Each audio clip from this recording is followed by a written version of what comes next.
Hello प्रिय विद्यार्थियों, आपका माजिसा स्टडी यूट्यूब चैनल में स्वागत है। मैं आज लेकर आया हूँ कक्षा 9वीं का सामाजिक विज्ञान का पेपर, जो आपके लिए बहुत महत्वपूर्ण है। प्लीज़ विद्यार्थियों, मैं आपसे एक रिक्वेस्ट करना चाहता हूँ कि आप इस चैनल पर नए हो तो मेरे चैनल को सब्सक्राइबर ज़रूर करें, लाइक करें और कमेंट ज़रूर करें और बताएं मेरे को जो आपके परीक्षा है उसमें इसमें कितने क्वेश्चन आए हैं। क्योंकि आप मेरे को बताओगे तो मेरे को ज़्यादा मोटिवेशन होगा और मैं अच्छे से अच्छे पेपर आपके डाउनलोड करूँगा। और ये पेपर आपके लिए बहुत महत्वपूर्ण है। बस आप मन लगा के इस पूरे वीडियो को ध्यान से सुने और समझे और याद करें। तो चलो बच्चों, पेपर की ओर चलते हैं। इसमें सभी प्रश्न करने अनिवार्य होते हैं। सबसे पहले आएंगे आपके कोष्ठक वाले प्रश्न उत्तर आएंगे। उसके बाद आएंगे अति लघुत्तरात्मक यानी छोटे छोटे सवाल। उसके बाद आएंगे लघुत्तरात्मक यानी एक पेज में उसका उत्तर देना है। उसके बाद में आएंगे निम्नात्मक जो बड़े सवाल वाले आएंगे। तो विद्यार्थियों, आपको ध्यान से सुनना है और अपनी जो किताब नोटबुक है उसमें प्रश्न को उतारना है और याद करना है। चलो सबसे पहले चलते हैं प्रश्न उत्तर की ओर और आपका टाइम वेस्ट भी कम हो जाएगा। और अभी टाइम है पढ़ाई का। पहला प्रश्न है, फ्रांसीसी क्रांति कब हुई? फ्रांस की जो क्रांति थी वो कब हुई? सन 1790 में। रूस क्रांति के समय रूस का शासक था। रूस क्रांति के समय रूस का शासक था नीलोसन द्वितीय। श्रीलंका में घुमुतकर्षी को किस नाम से जाना जाता है? तो चितमैन। थार मरुस्थल भारत के किस राज्य में स्थित है? राजस्थान में। उत्तराखंड, उत्तर प्रदेश, बिहार, पश्चिम बंगाल की सीमा किस देश को छूती है? तो इसमें आपके उत्तर सही है नेपाल। कार्ल मार्क्स कौन था? कार्ल मार्क्स आधुनिक समाजवाद का जनक था। वह मूलतः जर्मनी का एक महान विचारक था। यानी कार्ल मार्क्स था वो आधुनिक समाजवाद का जनक था और वो मूलतः जर्मनी का एक महान विचारक था। ऐसे दो भारतीय सुधारकों के नाम बताओ जिन्होंने रूस की क्रांति के महत्व के बारे में बताया। तो एक है पंडित जवाहरलाल नेहरू और दूसरा एस.डी. दिव्यालंकार। हिटलर की विदेश नीति के दो प्रमुख उद्देश्य क्या थे? जर्मनी को विश्व का महाशक्ति बनाना और विस्तारवाद नीति में विश्वास करना। हिटलर ने पहली नाज़ी सरकार का गठन कब किया? 30 जनवरी सन 1933 को हिटलर ने पहली नाज़ी सरकार का गठन किया। दक्षिणी भारत के किन्हीं दो सर्वा समुदाय का नाम बताइए। कुर्बा और गोल्ला। उन देशों के नाम बताइए जो क्षेत्रफल से भारत से बड़े हैं। क्षेत्रफल में भारत से बड़े देश है एक तो रूस, कनाडा, संयुक्त राज्य अमेरिका, चीन, ब्राज़ील और ऑस्ट्रेलिया। भारत के किन्हीं तीन राज्यों से कर्क रेखा गुजरती है, उनके नाम बताइए। भारत के किन तीन राज्यों के नाम बताने हैं, उसके जो कितने राज्यों में गुजरती है उनमें से 3 राज्यों के नाम बताना है। तो भारत में 8 राज्यों में गुजरती है, तो मैं आपको 3 नहीं पूरे के पूरे 8 बता रहा हूँ। पहला गुजरात, राजस्थान, मध्य प्रदेश, छत्तीसगढ़, झारखंड, पश्चिम बंगाल और त्रिपुरा और मिजोरम। भारत का अक्षांशीय विस्तार क्या है? भारत 8 डिग्री 4 सेल्सियस उत्तर अक्षांश से 37 डिग्री 6 सेल्सियस उत्तर अक्षांश के मध्य स्थित है। अरावली और विंध्याचल की पहाड़ियों में कौन सा पठार स्थित है? वहाँ है मालवा का पठार। बागर और खादर में अर्थ स्पष्ट कीजिए।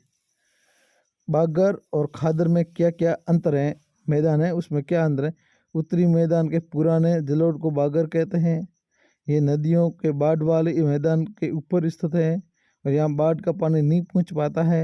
इनका प्रत्येक वर्ष पुनर्निर्माण नहीं होता है और ये कम उपयोग होता है। यह तो है बागर की विशेषता। अब खादर, बाढ़ के मैदानों में के नवीन जलोढ़ का खादर कहते हैं। इन क्षेत्रों में बाढ़ के समय नदी का पानी संपूर्ण क्षेत्र में फैल जाता है तथा नई जलोढ़ की परतें जम जाती है। इनका प्रत्येक वर्ष पुनर्निर्माण होता है। ये अधिक उपजाऊ होते हैं। अथवा में एक सवाल भी आ सकता है ये, तो पूर्वी घाटी तथा पश्चिमी घाटी में अंतर स्पष्ट करना है। जल विभाजक का क्या कार्य है, उदाहरण दीजिए। जल विभाजक वह उस स्तरीय भाग है जो दो अपवाह द्रोणियों को एक दूसरे से पृथक करता है। उदाहरण के लिए अंबाला नगर सिंधु गंगा नदी के तंत्रों के बीच जल विभाजक पर स्थित है। नदियों तथा झीलों के कुछ आर्थिक महत्व को बताइए। अथवा में सवाल है, हिमालय प्रायद्वीप नदियों के मुख्य अंतर को स्पष्ट कीजिए। ये निबंधात्मक प्रश्न बड़े प्रश्न हैं, तो आपको नोटबुक में उतार के अपने जो पास में जो है डेस्क वर्क है, पासबुक है, एक्सलेंट है, उनमें से आपको उत्तर याद करना। और हमने इस बड़े सवाल का उत्तर दे तो आपका टाइम काफ़ी वेस्ट हो जाता है और आपको वीडियो बहुत बड़ा लगता है। बाद में आप उस वीडियो को आप कट कर देते हो कि ये तो बड़ा है, इसमें क्या है। इसलिए हमने आपको प्रश्न दिए और बहुत महत्वपूर्ण प्रश्न है, आपको याद करने हैं और इसको मन लगा के याद करना और 100% ये सवाल आएगा। और 14 सवाल है, भारत के किस भाग में दैनिक तापमान अधिक होता है और क्यों। देखो ध्यान से सुनना सवाल, भारत के किस भाग में दैनिक तापमान अधिक होता है एवं क्यों। और अथवा में सवाल है, दक्षिण पश्चिम मानसून की प्रमुख विशेषता लिखिए। बहुत इंपॉर्टेंट प्रश्न है ये। दक्षिण पश्चिम मानसून की प्रमुख विशेषता लिखिए। 14वां सवाल है, निम्नलिखित में से अंतर लिखिए। वनस्पति जगत और प्राणी जगत में क्या अंतर है। वनस्पति जगत और प्राणी जगत में क्या अंतर है। अथवा में सवाल है, सदाबहार वन और पर्णपाती वन में क्या अंतर है। 16वां सवाल है, जनसंख्या वृद्धि के महत्वपूर्ण घटकों की व्याख्या करें। बहुत इंपॉर्टेंट सवाल है ये। जनसंख्या वृद्धि के महत्वपूर्ण घटकों की व्याख्या करें। अथवा सवाल है, लोकतंत्र के पक्ष में तर्क दीजिए। 18वां सवाल है, भारत में चुनाव आयोग की शक्तियां को संक्षेप में बताइए, यानी शॉर्टकट में बताना है। भारत में चुनाव आयोग की शक्तियां निम्नलिखित है। चुनाव आयोग चुनाव की अधिसूचना जारी करने से लेकर चुनावी परिणाम के आने तक प्रत्येक पहलू की देखरेख एवं गतिविधियों पर भावी नियंत्रण रखने का कार्य करता है। ये आदर्श चुनाव संहिता लागू करता है।